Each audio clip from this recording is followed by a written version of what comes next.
ఆ లోకమందరికీ అవసరమే, నాకు మరీ అవసరం అన్నాడు పరీక్షిత్. నేను ఎందుచేత మా కుటుంబానికి ఆయన దిక్కు కాదండి.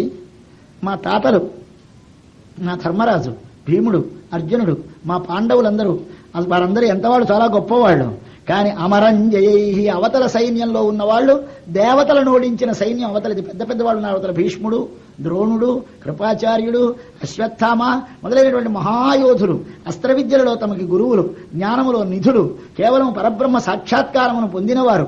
అటువంటి వారు ఎదురుగా ఉంటే వారితోటి వీరు వెళ్లి యుద్ధం చెయ్యాలి. యుద్ధం చేయడానికి మా తండ్రులకున్న దాన్నేమిటి ఏముంది? వాళ్ళకి 11 అక్షౌహిణీల సైన్యం ఉంటే మా వాళ్ళకి 7 అక్షౌహిణీల సైన్యం. వాళ్ళకు ఉన్నటువంటి బలశాలురు, బుద్ధిమంతులు మా వాళ్ళలో లేరు. అటువంటిప్పుడు ఎలా గెలిచారు మా వాళ్ళు? ఆ కౌరవ సైన్యం అనేటటువంటి సముద్రాన్ని ఒక పడవ మీద కూర్చోబెట్టి దాటించాడు మా తండ్రుల్ని.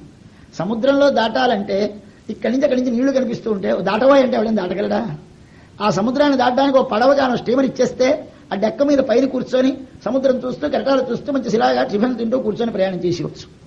ఆ పడవే లేకపోతే నువ్వే ఈత కొట్టుకో దాటాలంటే ఎక్కడ ఏ తిమి మింగిస్తుందో, తిమింగిరం మింగేస్తుందో, ఏ కెరటం ముంచేస్తుందో బెంగే తప్ప నీ చేతులు పీకిపోయి ఈదలేక మునిగే ప్రమాదం వస్తుంది. అట్లా మావారు తమంత తాము ఈత వేసి దాటలేదు ఆ సముద్రాన్ని. మరి ఎలా దాటారు? మా స్వామి కృష్ణ భగవానుని యొక్క ఆయన యొక్క పాదం అనేటటువంటి దానిని పడవగా పెట్టుకొని ఆయన పాదాన్ని నమ్మి ఆ పడవే మాకు దిక్కని దాని మీద కూర్చున్నారు ధైర్యంతో. అంతే. మరి ఏమైపోయింది? ఇంత కౌరవ సైన్యం అనేటటువంటి సముద్రము మా వారికి ఒక లేగ దూడ పాదాన్ని దాటడం ఎంత తేలికో అంత తేలిగ్గా దాటేశాం.